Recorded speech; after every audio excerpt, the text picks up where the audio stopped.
Hello everyone, जैसा कि आप सबको पता है यूपी पीसीएस की एग्ज़ाम की डेट 27 अक्टूबर को है और अब ज़्यादा दिन नहीं बचा है।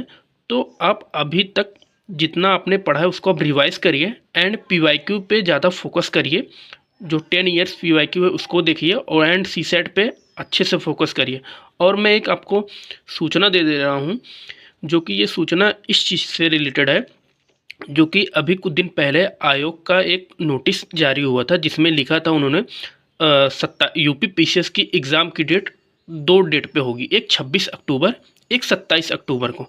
तो इसके लिए ट्विटर पे उन्होंने सभी टीचरों ने ट्विटर पे एक चीज़ रखा है, कैंपेन रखा है।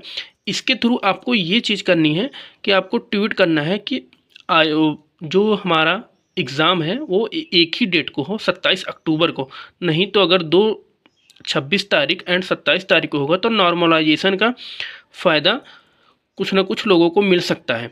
तो इससे बेहतर है कि हमारा पेपर एक ही दिन हो, वो भी 27 अक्टूबर को। तो इसके लिए एक ट्विटर चला है, अभियान चला है, आप उसको देख सकते हो। टेलीग्राम पे भी हमारे लिंक पे है, मैंने फॉरवर्ड किया, वहाँ पे भी देख सकते हो। एंड बहुत से टीचरों ने यूट्यूब पे, आप अगर आप पढ़ रहे होगे यूट्यूब से लर्निंग पे, वहाँ पे बहुत से प्लेटफॉर्म पे उन्होंने ये योजना चालू की है।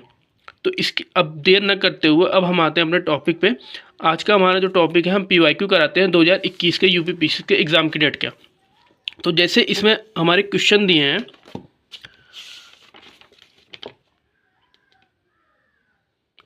अब जैसे देखिए इसमें हमारे क्वेश्चन दिए हैं, जन्म दर के संदर्भ में निम्नलिखित में से कौन सा सही है। अब नगरीकरण जन्म दर को कम करने में सहायक, उच्च साक्षरता दर का निम्न जन्म दर में सीधा संबंध।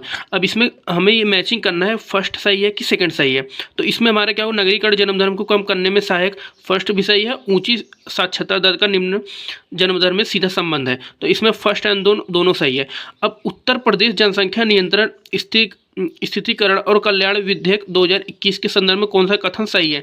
इस विधेयक का उद्देश्य 2026 तक जन्म दर में 2.1% हजार जनसंख्या तक कम करना। वर्तमान में राज्य में प्रजनन दर 2.7 प्रति हजार। तो इसमें हमारा क्या है, हमारा दोनों क्वेश्चन सही है। फिर हम आते हैं 46 क्वेश्चन। 46 क्वेश्चन हमारा क्या दिया है, निम्नलिखित में से कौन सा युग्म सुमेलित नहीं है, मतलब इट्स नॉट करेक्ट। तो मौलिक आधार, फंडामेंटल ऑफ राइट, हमारा कहाँ से लिया गया, संयुक्त राज्य अमेरिका यूएसए से। फिर राज्य के नीति निर्देशक तत्व, ये हमारे कहाँ से लिया गया, आयरलैंड से। फिर केंद्र की अवशिष्ट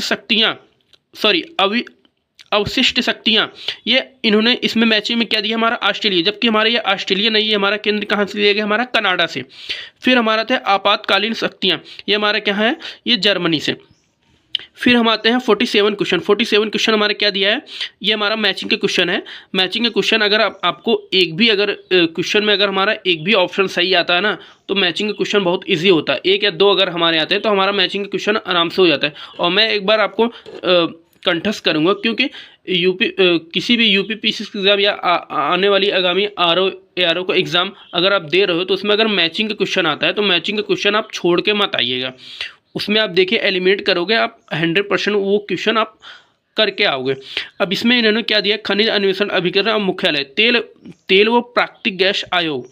अब इसमें अब इसमें क्या होगा, तेल व प्राकृतिक गैस आयोग क्या है, हमारा नई दिल्ली। अब इसमें देखो ए का 4 किसमें दिया, ए का 4 अगर आपको अगर पता है देखो सी ऑप्शन में। अब सी ऑप्शन इसी से हमारा क्वेश्चन सही हो जाता है। लेकिन तब भी हम एक बार देख लेते हैं, खनिज अन्वेषण निगम लिमिटेड कहाँ दिया, ये हमारा नागपुर। फिर राष्ट्रीय खनिज विकास निगम क्या है, हमारा हैदराबाद। फिर राष्ट्रीय एल्यूमिनियम कंपनी लिमिटेड, ये हमें तो जनरली लगता है सबको पता होगा, ये हमारे क्या है, भुवनेश्वर। तो इससे हमारे कौन सा ऑप्शन सही हो जाएगा, हमारा सी ऑप्शन सही हो जाएगा। फिर आते हैं हम जून 2021 में आयोजित G7 शिखर सम्मेलन के संदर्भ में कौन सा कथन सही है। यूनाइटेड किंगडम इस शिखर सम्मेलन का अध्यक्ष था, ये सही है। ब्राज़ील को अतिथि देश के रूप में शिखर सम्मेलन में आमंत्रित किया गया नहीं, क्योंकि इसमें कोरिया, अफ्रीका और ऑस्ट्रेलिया के, जबकि हमें ब्राज़ील को नहीं किया गया। फिर हम आते हैं, तो इसमें हमारे कौन सही हो जाएगा, हमारे इसमें फर्स्ट सही हो जाएगा। फिर हम आते हैं 49 क्वेश्चन। 49 क्वेश्चन कहते हैं भारतीय संसद को लेखा सीमित समीक्षा करती है, नियंत्रक और महालेखा परीक्षक के प्रतिवेदन के। फिर हम आते हैं 50 क्वेश्चन हमारे क्या है, निम्नलिखित में से किसको नगरीकरण वर्ग में त्वरित अवस्था है, वह द्वितीय अवस्था।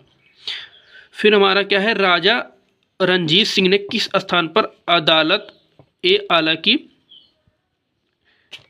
की स्थापना की? ये हमारा क्या है, लाहौर। फिर 52 क्वेश्चन क्या है हमारा, नीति आयोग द्वारा प्रकाशित एसडीजी इंडिया इंडेक्स डैशबोर्ड 2020-21 के अनुसार निम्नलिखित में से कौन सा राज्य एसडीजी संबंधित अपने प्रदर्शन में देश के शीर्ष 5 राज्यों में सम्मिलित नहीं था? ये हमारा क्या हो जाएगा, गुजरात। जबकि हमारा आंध्र प्रदेश, तमिलनाडु, गोवा तीनों थे, जबकि हमारा नीति आयोग में हमारा गुजरात नहीं था। फिर आते हैं सोकोत्रा द्वीप के संदर्भ में निम्नलिखित में से कौन सा कथन सही है? यह ओमान का एक द्वीप है जो अरब सागर में स्थित है, गलत। इसे 2008 में यूनेस्को द्वारा विश्व प्राकृतिक विरासत स्थल के रूप में नामित किया गया, नामित किया गया। ये हमारा हो जाएगा सही, हमारा इसमें सेकंड ऑप्शन सही हो जाएगा। फिर हम आते हैं उत्तर प्रदेश मुख्यमंत्री स्वरोजगार योजना 2021 के पंजीकरण आवेदन पत्र भरने से पूर्व निम्नलिखित में कौन सा पात्रता मानदंड? आयु, इसमें क्या होता है, आयु वर्ग 18 वर्ष से 40 वर्ष होनी सही है। इसमें न्यूनतम और हाई स्कूल प्रमाण पत्र सही है। किसी केंद्रीय सरकार या राज्य सरकार स्वरोजगार योजना पंजीकृत नहीं होना चाहिए, ये भी सही है। जबकि भारत के किसी भी राज्य का नागरिक को नहीं, ये हमारा 54 का डी ऑप्शन गलत होगा। फिर हम आते हैं 55 क्वेश्चन पे, हमारा क्या दिया है, 55 क्वेश्चन हमारा दिया है, ये हमारा दिया है भारतीय संसद की कार्यवाही में शून्य काल का अर्थ क्या है? शून्य काल का अर्थ है प्रश्नकाल के ठीक पश्चात का काल।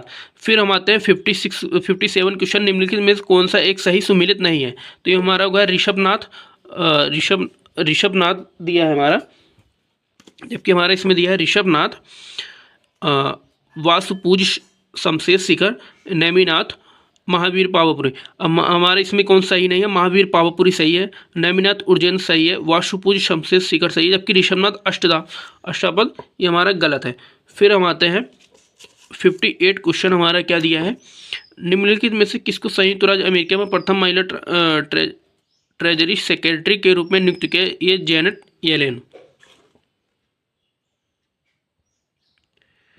फिर निम्नलिखित पर विचार की तथा उनको सही कालक्रम में व्यवस्थित गोलकनाथवाद, केशवानंद भारतीवाद, 24वां संविधान संशोधन अधिनियम, 42वां संविधान संशोधन अधिनियम। अब इसमें हमारा जो फर्स्ट गोलकनाथ हो जाएगा। फिर हमारा आ जाएगा 24वां संविधान संशोधन अधिनियम। फिर हमारा आ जाएगा केशवानंद भारतीवाद। फिर हमारा आ जाएगा 42वां संविधान, हमारा हो जाएगा ए ऑप्शन सही।